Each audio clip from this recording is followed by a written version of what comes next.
Hey, Joy, how are you today? I'm fantastic. How about yourself, David?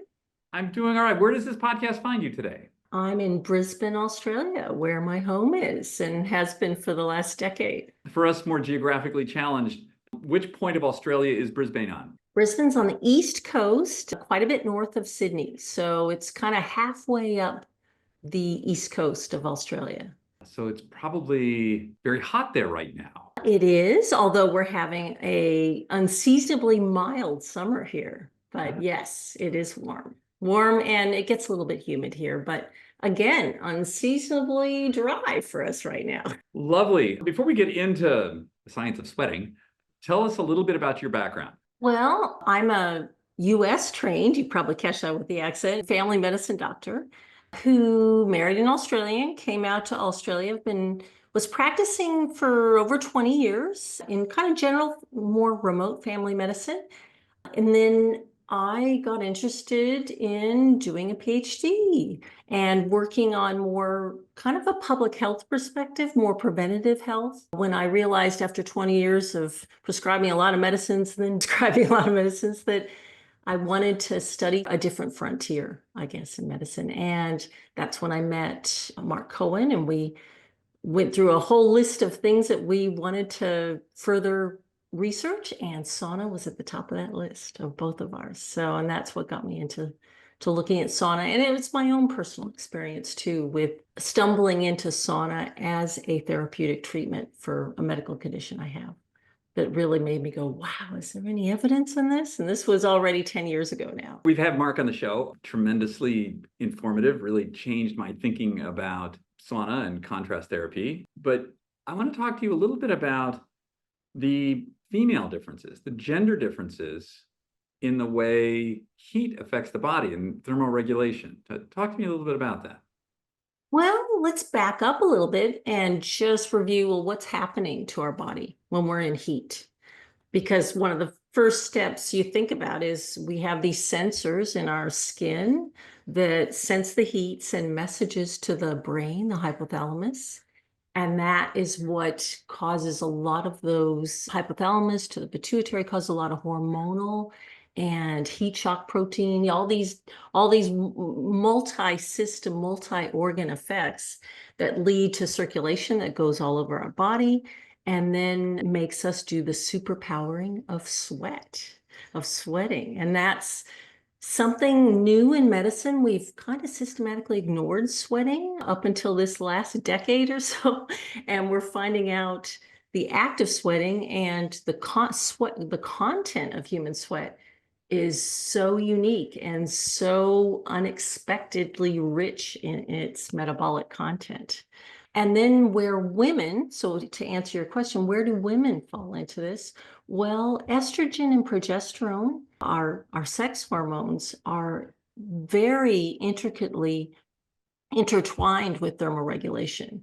And so that's why it's not an accident that when women go through menopause, what's one of the major symptoms a lot of women complain about? Hot flushes, or what we call vasomotor symptoms. And that's because you're taking away a key puzzle piece that plays huge roles in thermoregulation. And suddenly you're taking away that puzzle piece and thermoregulation goes a little bit haywire. But getting back to your question, so that's how women are quite remarkably different. And this is still early days in the research to understand that process better. Okay. So you've said a lot. I want to back up a little bit. Okay. So you mentioned that sweat has all these metabolites in it. And I actually met a gentleman who is working with a company, and they have some patch that goes on your skin. The sensor works on sweat, and not when you're extremely sweating, just normal. And Physiological sweating, we call that. Yes. yeah, okay, physiological sweating. And Uh-huh. can measure things like glucose levels and cortisol levels and things like that in real time by not going into the body, which I thought was fascinating. Well, yes. And look, it's an area of active research right now. And so, yes, you hinted at some things like glucose. Yeah. Traditionally, we've always thought of sweat as having sodium chloride, salt in it, because it Right. tastes salty. And that's something that we've known for thousands of years. But just recently, we're finding out there's much more of a lipid, much more of a fat content. And that's where I think that gives you hints about other things that are going on in sweat than just electrolytes and water. Now, it is still 99% water, the sweat, that combination sweat that's on our skin. But really, we have at least 4 different types of sweat glands. The most common one is what we call an eccrine sweat gland, and that's what we focus the most on. But we actually have these hybrid glands that are underneath they're called apocrine glands that are underneath our armpits and around our genitals. And that's why the sweat that comes out of your underarms and around your genitals is slightly more musky. It's got a different scent. And actually that scent has more to do with the bacteria that live on your skin more than the content of sweat. So that's the other revolution that's happening right now, is we're discovering more about sweat, but we're also discovering more about the bacteria, fungi, all the different microorganisms that live on our skin, which collectively is called the skin microbiome. And again, these are just, it's like going to the moon with this type of technology. We're finding out so much stuff that no one guessed was going to be there. And yes, your friend who's working on that, there's some great groups coming out of Texas, coming out of Ohio, that are working on these patches that actually run. They don't require batteries and everything, and they use the electrolytes that are in your sweat to power them. So fantastic. Great. This is definitely, and with my practice, I'm an integrative medical doctor right now, and I've been that for about 8 years now.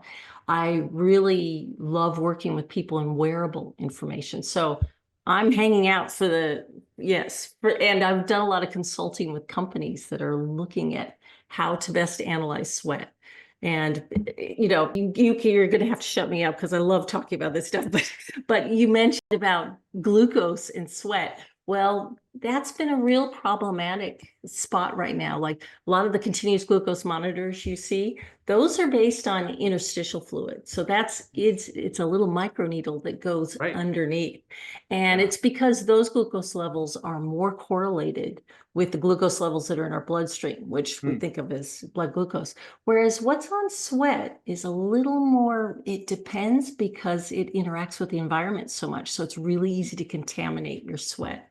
So I don't know any really good sweat-based glucose monitors yet, but I believe in innovation and it's going to come. But you need to clean the sweat somehow so that of those environmental contaminants. So I want to back up to the gender differences. I go into a sauna. I'm really lucky I have a sauna in my building, about 180 degrees Fahrenheit. I do it 20 or 30 minutes a day when I can. I know what happens to me. What happens to, let's say, a premenopausal woman in there? How does she deal with that? Well, first of all, I have to back up and say, we've got to stop generalizing to everyone, because really the differences between individuals is so much more than the differences between, say, all of men and all of women. So it really is individual. And that's hard for most of us to get our head around, because we're used to the reductionism of medicine, where you're put into groups, where with your medical conditions, instead of really the future of medicine is we're each very unique, not only from our genetics, but from our experiences, our epigenetics through our life. So I think that question is too reductionist for me to answer properly. So, but I can tell you physiological are quite similar in a premenopausal and, say, a man, except now we have to talk about different points in the cycle, because our thermoregulation is different in a premenopausal woman, depending on whether you're in the menstrual phase, the follicular phase, where you actually run a full degree, again, generalizing, a full degree lower than, say, in your luteal phase, you run almost a full degree higher. And in fact, that's what I don't know if you're old enough like myself to remember the rhythm method, the natural way. It was by measuring your temperature. So that gives you a hint how it's an orchestral composition of hormones that is regulating that. So that's a big difference. Whereas you as a man, your testosterone levels are much more they fluctuate, but they're a lot more flatlining compared to a woman. with her sex hormone. How are men different than I want to get to the answer of this. Before we came on, you said, well, women are quite different. Help So, me for out with it. example, it's an area, again, that we don't have a lot. I can't give you a lot of evidence-based answers because we haven't studied enough women in the sauna yet. But I have done a few clinical trials women. So what I can tell you is when they're in their follicular phase, when they're what I call their power phase, when their body temperature is a little lower, they handle their blood pressure responses, their heart rate variability responses are handled much better. They have more resilience.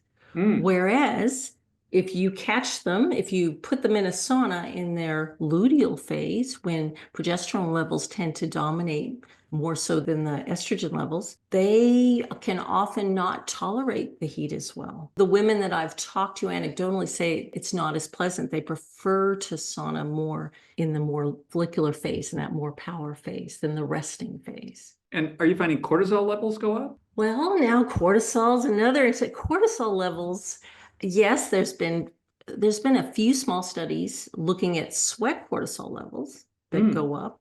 And cortisol, there's also been other conflicting studies looking at cortisol in the blood. So sometimes mm, it goes up, sometimes it goes down. It depends again on the individual mm, and what their heart rate variability responses are. Now, in the general terms, again, mostly studies of men, we see the cortisol levels drop in the recovery phase. So mm, after you've gotten the sauna. And maybe a better way to help explain it is that I view sauna as kind of like a form of exercise, mm, except it's a form of exercise where you don't have to breathe so fast. There's not as much stress placed on your respiratory system. mm, And so if you view it like that, it's like asking, well, how does a man exercise differently than a woman? And again, it's a very multi-part answer, and there's a lot of different facets to that, and it depends on the individual woman, individual man that you're comparing to, too. So then what about a post-cycle woman who's in menopause where there isn't the estrogen? How do they handle the heat? Is it any different? Great question, because that's one of the research questions I am really wanting to answer right now. Definitely, anecdotally, from a big global sauna survey I ran about 5 years ago, there were a few responses, including one of them being myself, that noticed that we didn't have much troubles with vasomotor symptoms going through perimenopause, going from pre to post, because we saunaed regularly. So I'm wondering if we exercised our thermoregulatory system so regularly that having those estrogen gradual drops didn't Mm, impact so much. But this is totally untested territory here. This is one of the research questions I have, and especially for women who can't use hormones. So, for example, I have cancer, mm. hormone sensitive cancer, and really don't feel safe using hormone therapies yet have really bad vasomotor symptoms. I'm wondering if sauna might be one of those therapies. We know that exercise helps in that setting, but it's not always easy to exercise when you have cancer and your fatigue levels. Random question. What about the cold? Thermoregulation, same question, cold. Well, again, it's mostly anecdotally, although there's a great Danish researcher, Susanna, I'm forgetting her surname. Over. Yes, yes, who is looking at that question right now and has come out with some preliminary data. But even she mentions in her studies that, and she's only done men. I think this first one was just men, and now she's looking at doing women. And this is what I found anecdotally too, is that women, it's harder to do the contrast therapy. It's more of it's kind of like the difference between high intensity exercise and low intensity exercise. It's a little harder. You have to almost get more sauna fit to reach that point. And that's what I noticed in myself. It took me probably 2 or 3 years of really regular sauna before I could face cold therapy, contrast therapy. And again, nothing I'm saying is written in stone. We're still writing the books on this stuff and doing the research studies. But I think there's an opportunity in this. And I actually think sauna may be more therapeutic for women than men, but we've got to explore that and tease out what are these mechanisms. But having said that, have we teased out how exercise works? I mean, it's really difficult. We're still discovering the health Complicated. benefits and complications. So sauna is like that, but probably 30 years behind exercise in its understanding. It's super interesting. we sort of started our conversation around sweating, and there are different ways that we can cause ourselves to sweat. We can Yes. sit in a hot box. Yes. That works. We can also get on a spin bike and go crazy for an hour. Yes. Exercising. Yes. So if we're just thinking about this sort of sweat and thermoregulation, what do we want to know about? I guess it's like too complicated. There are too many factors here because if you're on a spin bike, there's a lot else going on. Exactly. And actually, that's not to be discounted what you just said. It is complicated. And our understanding, our brains, we always want to simplify. We always want to reduce things when really, I think there's a lot going on. And a lot of it is different each time you do it. It's just like if you're someone who runs regularly, not every run is exactly the same. You don't always have the same response. You can have a generally good response each time, but you have your good days, you have your bad days. And it's the same way with sauna. It's so many different levers are being pushed and turned, genes are turned on and turned off. I want to get to the idea of what causes us to sweat, which is we feel hot. Like I've noticed if I go downstairs and it's 180 degrees, I feel heat surface my skin, and then I wear a heart rate monitor, and that's how I know it's time to go, because my heart rate gets up, like 110, and it's like, okay, you need to get out now. Yeah. That's my internal temperature going up. Now, if I'm in an infrared sauna, my skin doesn't really get hot like that. It's just actually, I have to correct you on that. Help me There out is here. I've done some clinical trials to tell Yeah. you that your skin is getting warm in an infrared Okay. sauna. But I don't. Yeah, quite. Why don't I sense Yeah. Well, you are sensing it, but you've got thousands, probably closer to millions of these nerve endings that are sensing, and they're all coming together in your hypothalamus, as I was mentioning before, in your brain. And they're getting worked through some different parts of your brain to come up with messages of how you need to thermoregulate. Now, when there's been some studies, again, we're talking about a handful of studies to answer each of these questions. We tend to sweat both in the sauna as well as with running and stuff in a kind of on our back more so. Again, most of these studies were done in men, not women, so I'm not sure about women, but in kind of an upside T zone. There's a really good UK scientist who's worked this out. So a lot of our sweating, at least the copious amount, happens probably on our back and less so on our extremities. Chest is a big one too, and forehead. So I did a clinical trial where I collected sweat off women who were working on an exercise bike. These same women were their own controls. So I collected their physiological sweat, because that's something we haven't talked about, but you're sweating all the time. When I run into patients that tell me, oh, but I don't sweat, so it's going to be really difficult, I just look at them and go, you wouldn't be alive if you're not sweating. We're all constantly physiological sweating. We just do these things to increase our sweat rate at these different types of activities, but you're constantly sweating. Getting back to the clinical trial I did, so I looked at these women at rest on an exercise bicycle and then in an infrared sauna.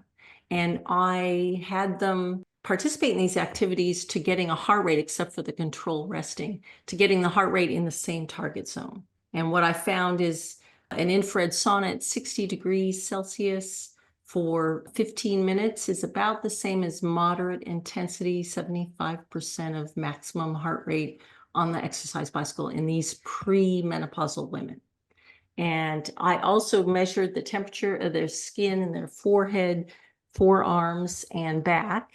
And what I found is the major differences and I was measuring cardiac type of measurements, like what's on your watch or the wearable you were talking about. So I was looking at heart rate variability, heart rate, blood pressure, central blood pressure. I used a non-invasive instrument that looked at our central blood pressure as opposed to just peripheral blood pressure, which you're used to getting with a cuff. And then I looked at temperatures, skin temperatures, and breathing rates, and some basic vital signs. So temperature, I did tympanic temperature, as well as, like I said, heart rate, blood pressure, respiratory rate. And what I found was the major difference between the infrared sauna and the indoor exercise bicycling was the breathing rate was a lot higher on the exercise compared to the similar controlled heart rates. And the core and surface skin temperatures were higher in the infrared sauna as opposed to the indoor bicycling. So that's hinting. And when I went to publish this, I got a lot of comments saying, well, of course, that's obvious. That's just what happens. And I'm like, well, no, we haven't been focusing on the fact that when you take all the respiratory stress out of these heart rate, increased circulation responses, there is room there to work on the heart rate variability on that autonomic nervous system in a way. And that's where Mark Cohen referred to as that resilience. It's a type of stress that you can work on. It gives you a lot more room to work on that resilience than when you're moderately intensely exercising and you're having to breathe fast.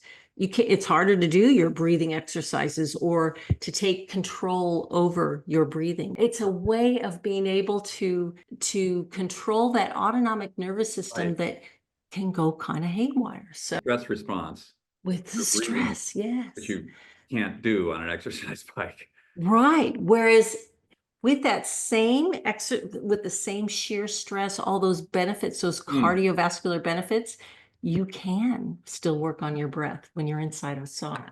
But getting back to my original interruption with you is that no, your skin does get hotter.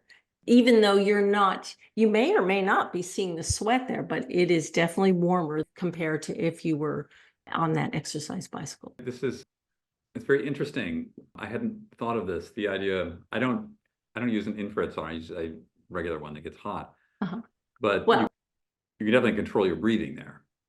Yeah. Well, and I actually will argue that I had a third arm or a fourth arm to this clinical trial that I ran, which was using a Finnish style sauna. But unfortunately, it sprang a leak. So with these women, when I originally had that, I only got 2 women through that before the Finnish sauna had to be closed and renovated.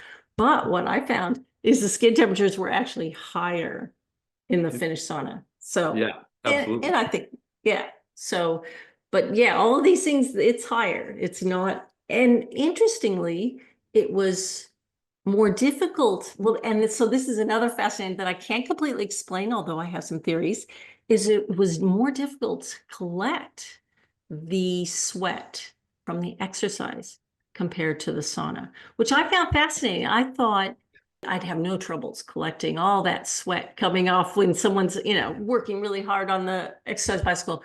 But what I found is that sweat disappeared quicker, even though the skin was cooler. But I have a feeling it's because I think it's a sweat content thing. I suspect, although that doesn't agree with the preliminary studies that have been done so far on analyzing sweat content, but I suspect that getting back to thinking about what is sweating about, sweating is designed to evaporate. That's how it cools us. So it has surfactants and things that make it ready to evaporate. And I suspect in exercise, whatever that magic combination to make it evaporate is higher in that than it is in an infrared sauna. You piqued my imagination about an additional use for the sauna, which is controlling one's stress response, which I think this is fascinating that, sitting down there, can I just calmly control my heart rate, control my HRV, control that sympathetic stress response? And if I can do that, then I, as you said, become more resilient to lots of other everyday stresses. And I had not ever heard that before. But hold on. When I did a global sauna survey, like I said, about 5 or 6 years ago, what was the #1 motivation that you think I found in everyone, men and women, for getting into the sauna? I have no idea. Stress reduction. Oh, really? 100%. It's hard to get 100% in over 500 people in anything. But I will say that in this survey, it was an online survey, involved over 29 countries of frequent sauna bathers. No question of it. It was stress. Really? Stress reduction was the #1 100% motivation. Wow. Yeah. I was running this sauna survey just to explore, why do people get into the sauna? Because we often ignore our intuitive motivations to doing things. So it's there, whether you consciously acknowledge that or not. That's what most of us are getting into it for. Okay, all right. So Right. then are we thinking then that the whole, like, so the very famous Finnish study, Yes. tens of thousands of people, that the major effects was the reduction of adverse cardio effects, right? So less heart attacks, Less heart attacks, less strokes. everything, They went to expand, and everything, less all-cause all-cause mortality. mortality. I know, So but 40%. longevity. Yeah. Yeah. Yeah. Yeah. So now Exactly. I had attributed this to some combination of heat shock proteins, possibly some sort of detoxification through the skin. But what I'm understanding from you is that there's another thing going on here, which is a stress reduction, which would be an adaptation to the sympathetic response of the heat. You're training your body to calm down and become more parasympathetically flexible. That's a lot of words. Does that make sense? Yes. Yes, but it's an and, not an It's an or. I and. mean, Yeah, it's an and. the things you mentioned are all going on. So we just keep finding different facets to what's being activated. Right. So, but also let's not ignore the mind. So the mind plays, like I said, the brain, but also the mind plays a huge role in this. And there was a great Saudi Arabian study where they put people into the sauna and did this really high tech, where they took blood before, during, and after a typical Finnish sauna activity, except that people in Saudi Arabia getting into a sauna as part of this project, they viewed it as a negative experience. Yeah, Why would, where because they it's live. yeah, it's dry and hot, and they're like, really? You want me to get into there? Curiously, though, and then they looked at these gene activations, and they looked at quite a large array of genes that dealt with all different components of body functioning. And at the end of it, what they found is it was the stress response that got activated the most, and that really they couldn't conclude too much because the stress response, all the genes that get activated with stress are what got turned on, and the ones that, and also it was very similar to when they took the blood from people, when they did a blood draw. And they said, wow, it was really hard to see what were the differences between having your blood drawn and getting into that sauna in terms of the orchestra of things. Now, obviously, there's a big difference. I mean, most of us don't enjoy getting our blood drawn, but most of us enjoy getting into the sauna, except these Saudi Arabians did not view it. It was, instead of a placebo effect, they were viewing it as a nocebo effect. And so they couldn't conclude very much, but it was again, I looked at those findings and my brain just was exploding with, there's content in that. We need to unpack what's going on. It's complicated. There's a lot going on with something as simple as climbing into a sauna. But it's the same way with exercise. I mean, we have a whole field dedicated to trying to unpack what's happening with exercise. And here we have sauna coming along, similar type of complexity, multi-system activator, and we're still trying to reduce it to a few different things. There's a lot going on, and it's different in men and women. And so we can't just view all these findings that, again, that the Finnish studies were mostly men, 2,000 Mhm. men, followed Yeah. over those 20 years. They did expand it to women later, and some of their later findings around stroke include women too. But this is the unfortunate part about sauna studies, is so much of it is Pretty much all still, studies. yeah, yeah, but sauna in particular, and I get it. I get why it's easier to exclude women for this particular thing, because going back to what we talked about, it's more complicated. So Yeah, it's hard to control and understand factors when right. you've got all these layers of confounding going on with women compared to men. And when I've talked to certain researchers who said, yeah, we tried to do this sauna interventional study with women, but we had to get them in the same phase of their menstrual Right. cycle. Do you know, planning wise, logistically, it was a nightmare. Going back to your original question, what's different about men and women?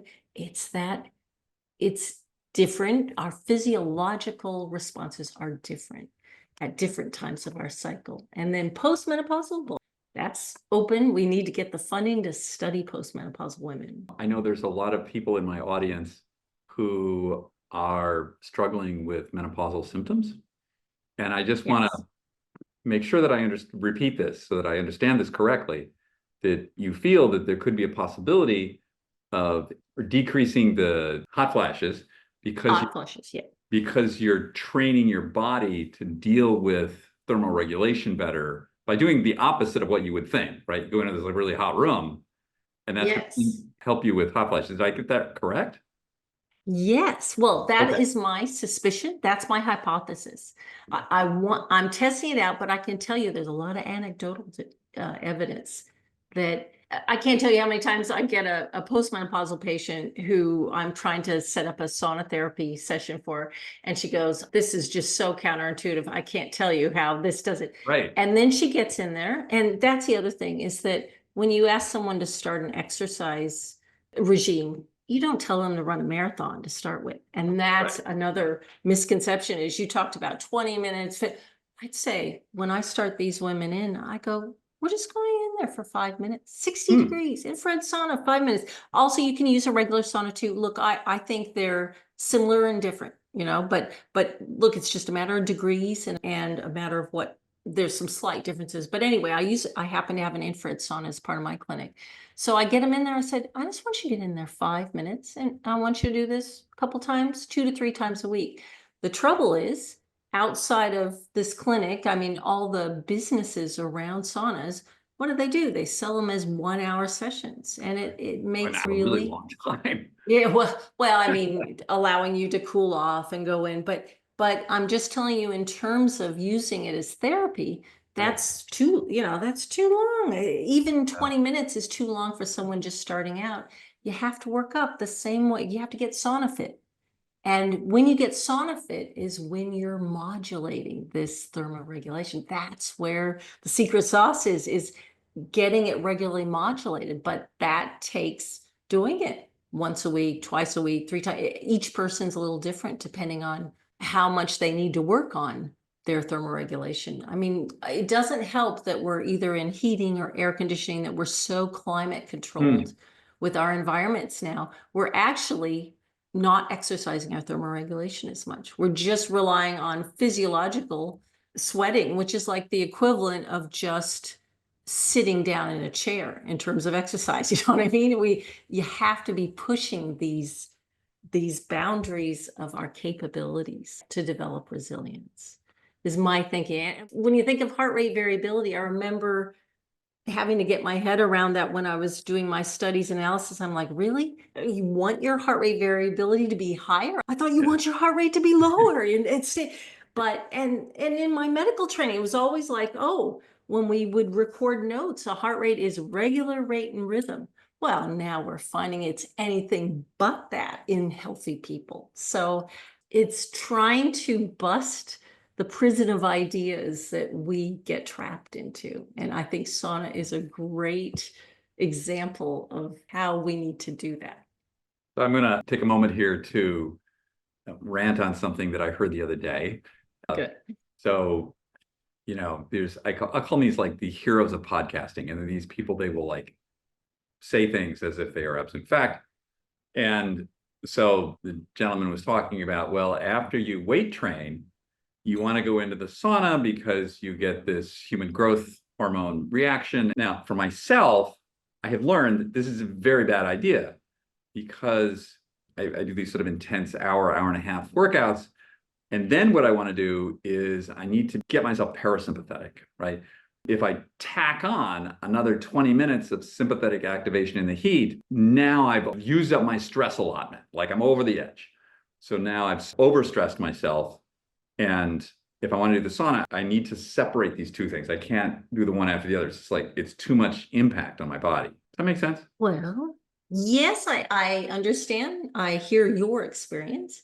I can see the other side of it too, because there are some studies of male athletes, again, not that many of female athletes, but male athletes who find that they can actually recover their sympathetic nervous Yeah, system that's responses so.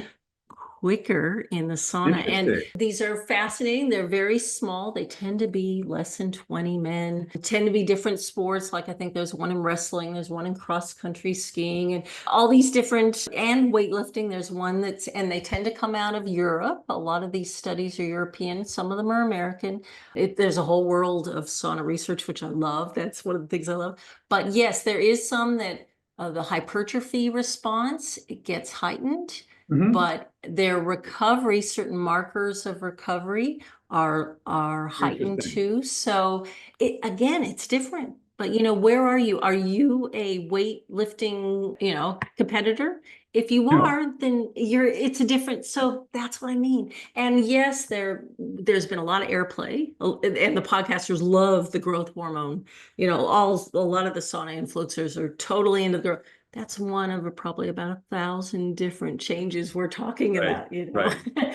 And growth hormone, I suspect, again, I'm not going to claim anything I say as written in stone, because so many of the things I have believed over these years in medicine have gotten unwritten in stone. So there's just all of these things. It's just what a scientist has decided to ask. It's just whether there's Right. someone there who gets enough money or has enough support to ask this question. But there's so many questions that haven't been asked yet or been tested. So it's a whole world of possibilities of what's going on.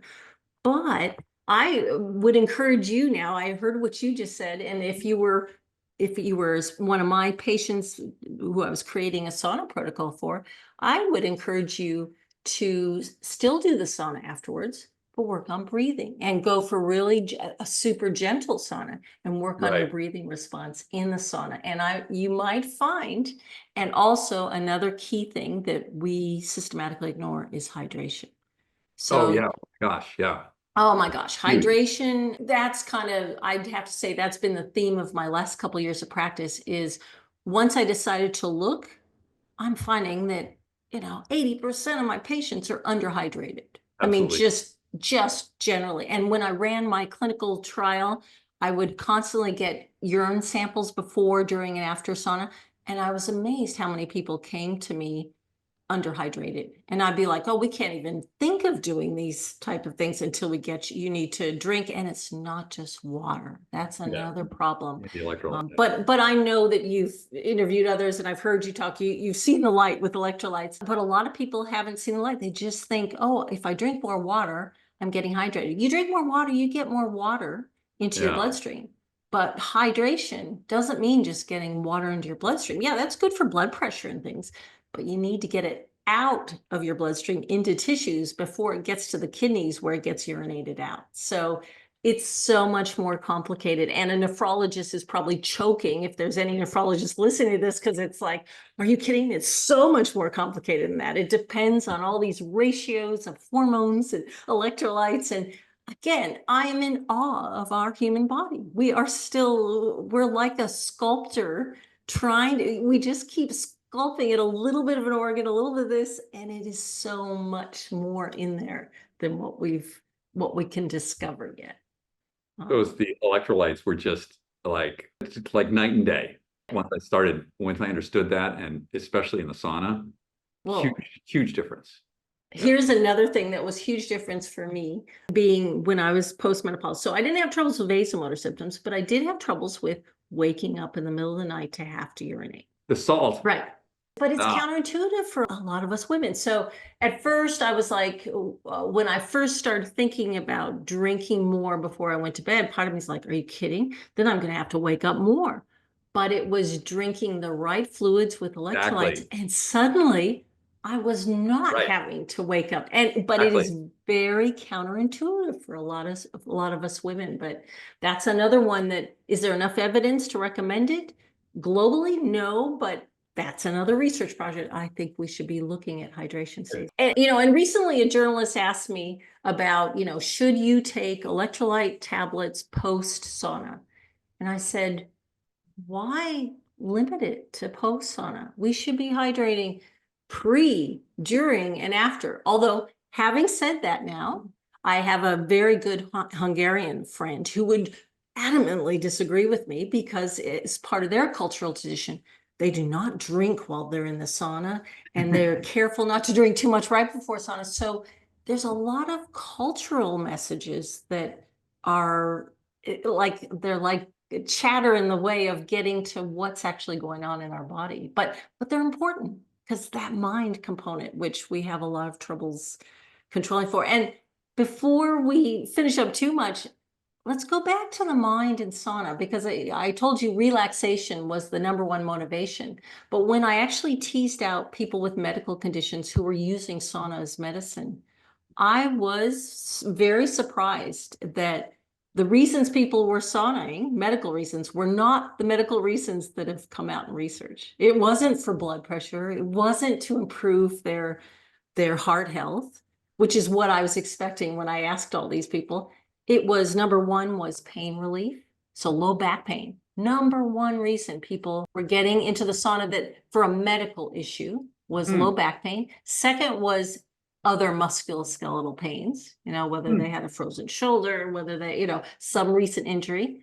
And the third thing was for mental condition. So whether it was depression or anxiety or other, and that's where there is an emerging section of sauna medicine coming out that's coming out of UC San Francisco. There's some great researchers looking at using, and they're doing infrared saunas at this point. But again, I don't think it's so much what type of sauna, although infrared saunas are gentler on that resilient system, which a lot of people who are depressed or have mental issues have already a load on their thermoregulatory. And actually, they have recently found that out doing a large study that people with mild depression have slightly higher body temperatures, core body temperatures, when they looked at wearable data. And again, getting back to women and when can they tolerate that sauna better? When they're in the lower temperature range. So I find this fascinating. This is a lever we just haven't been using enough that needs to be teased out and applied instead of just using drugs. There's so many, we've got to look at these lifestyle tools. Our lifestyle has gotten us into our global health troubles. I think lifestyle is going to get us out of it, but we've got to figure out a way that's accessible and easy for people to grasp onto. And exercise is great, but exercise isn't always accessible, especially to the postmenopausal woman. It's not the easiest thing to get someone to adopt. I want to circle back to a couple of things here to just tell people some of the things I've learned. So that the salt thing, I learned this in the winter. I oftentimes ski race, and you wear this lycra onesie thing. And so what you don't want to do is have to go to the bathroom, but you're involved in this very, anaerobic sport. So what I found was if I put, a lot of electrolytes in my water before I go up, the urge to pee greatly diminishes, but I'm still hydrated. I'm not thirsty. And then I sort of transfer this to airplanes. So if I go on a long flight, what I'll do is water, I have like a quart of water with a strong dose of electrolytes in it before I get on the plane. And I'm not getting up and going to the bathroom, but I'm hydrated. It keeps the water in the body. So that's interesting. If you don't want to pee in the night, electrolytes in the water before you go to bed. Right.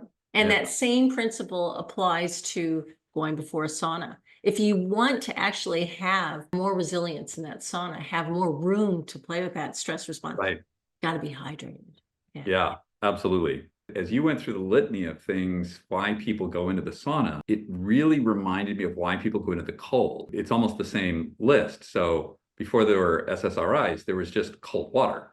And they would immerse people in cold. And I'm sort of friendly with Wim Hof, and that's how he was very depressed, and that's how the cold happened. But remember, with Wim Hof, what does he do in the cold? It's the breathing. Oh yeah, of course. See, so don't forget, it's that awesome combination. And look, I do suspect heat and cold are opposite edges of the same, they're two sides of the same. Super interesting. Well, I'd have to say, at least as someone with a cardiovascular, so I have Raynaud's. So I love cross-country skiing, but when I was younger and went cross-country skiing, I would always get little cases of frostbite. It was awful. And I had to like use nitro paste and all this stuff. And then I got a job in Alaska working as a doctor there. And I thought, oh no, how am I going to survive this? And I loved it. And I wasn't smart enough to put it together, but that's when I started to sauna regularly, because it was a social thing. We all had saunas and we all got together. The sauna increased your Raynaud's tolerance to cold? It's hugely. It made me feel like I didn't have Raynaud's. So for the 5 years I lived in Alaska, it was ironic because I was like, oh my gosh, my hands are going to give me so much troubles all the time. I hardly got any. And then my husband and I, we moved to Alice Springs. So polar opposite of the world, hot. And my Raynaud's started acting up again. And I was like, what is this? This doesn't make any sense to me. And then I still didn't put it together. I didn't put it together that it was sauna that was what was helping me. And then we moved to Melbourne 3 years later, and we had missed the socializing of sauna. So we built our own sauna. And then suddenly, within 2 weeks of just using the sauna, again, just 2 weeks, maybe went in there a couple times, I was like, oh my gosh, my Raynaud's is gone again. And so that's about the time that I approached Mark Cohen and said, something's going on here. And he says, I agree. This would be great to study. Sauna would be great to study. So that was my motivation for looking into it, because I'm like, how come there's no mention of this in medicine?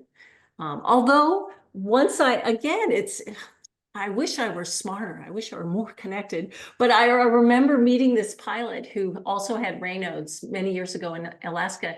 And he did say to me something funny. He said, oh, to control mine, I get into cold water, and then I come out, keep the extremities warm, and then expose the core of my body to cold.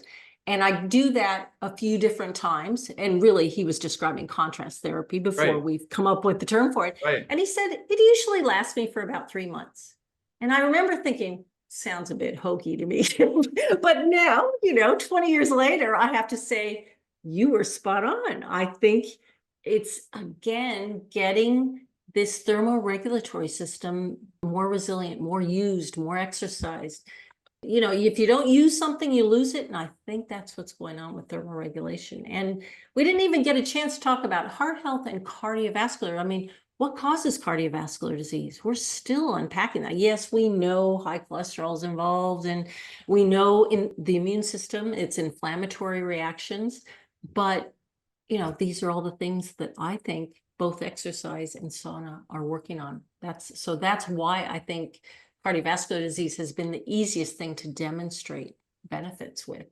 There's a whole world of benefits that just haven't been explored yet. So you used a word early in our conversation, sauna fit. Yes. As we're talking here, what I understand sauna fit to mean is, in the same way I can increase my VO2 max, sauna fit is us training our bodies to increase our flexibility of temperature adaptation, I'll say. And because of that, things like Raynaud's, their symptoms are decreased, and that women in menopause, their symptoms are decreased because we've increased our thermoregulation fitness, either or cold. Is that right? Definitely. Yeah. Well, that is the thinking that I'm operating under. Yes. That's amazing. You really enlightened me here. The only reason I go into the sauna is because I read the Finnish sauna study, and I like to get really hot before I go into the cold, because the cold I get really high, and I love being high. So I go into the cold, but I can't just do the cold without the hot.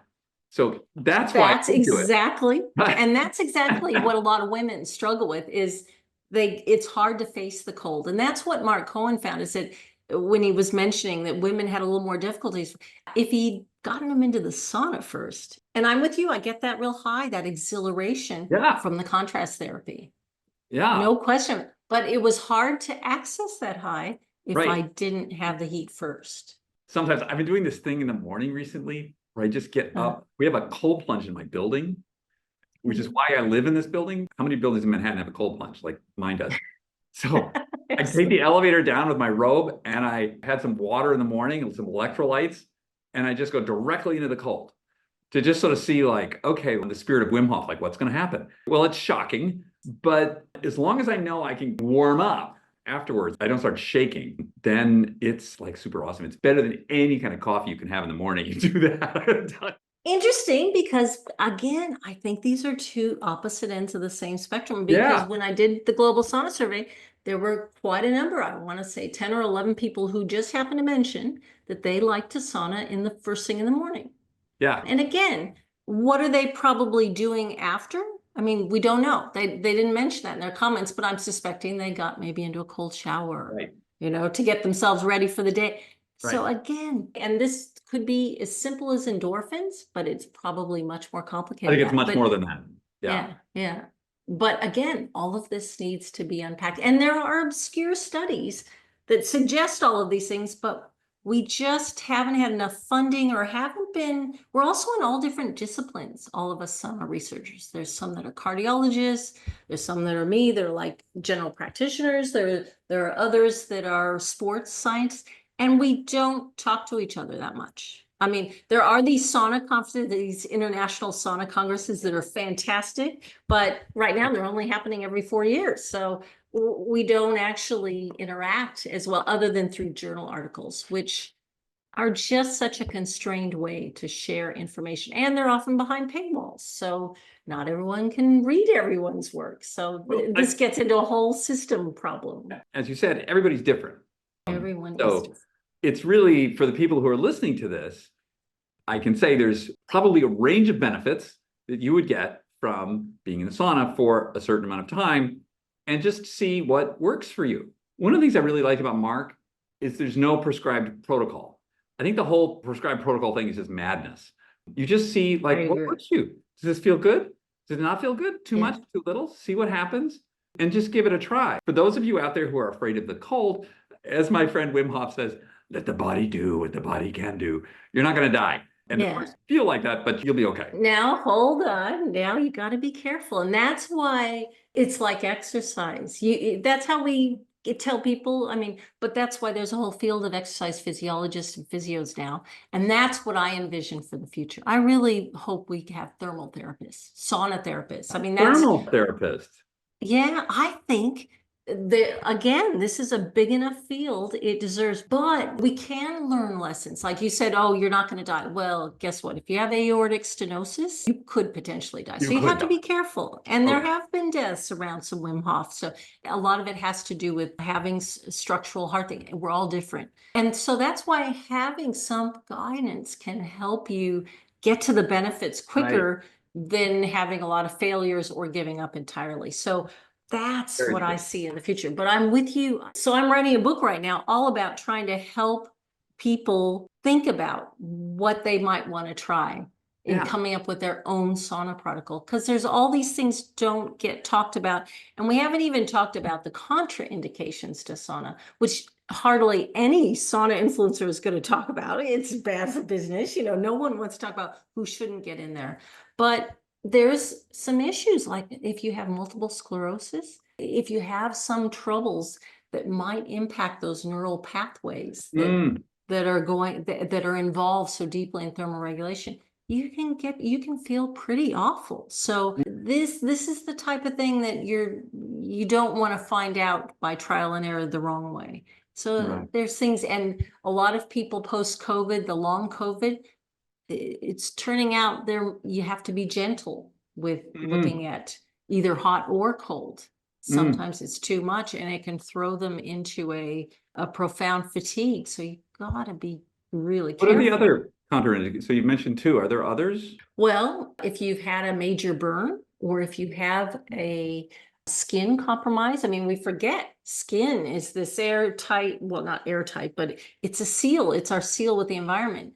And if you are sweating and your seal isn't working well, you could get very dehydrated very quickly. So again, I found this out by accident. One of my participants had just been to the beach before she came to do her sauna.